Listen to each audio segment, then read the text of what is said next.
নতুন বাড়িটা নেবার পর থেকেই সারাক্ষণ কেমন যেন অস্বস্তি সঞ্জীবের।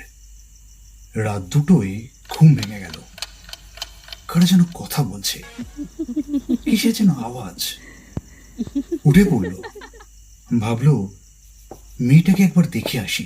তিতলি ঘরে ঢুকে দেখল খাটের ওপর বসে আছে তিতলি।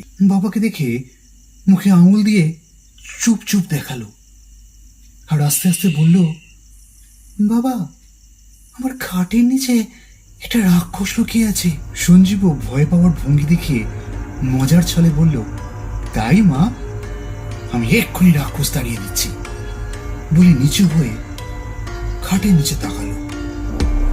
এ কি, খাটের নিচে তিতলি শুয়ে আছে আর খাটের উপরে আঙুল দিয়ে দেখাচ্ছে আর বলছে, বাবা, আমার খাটের উপর কে যেন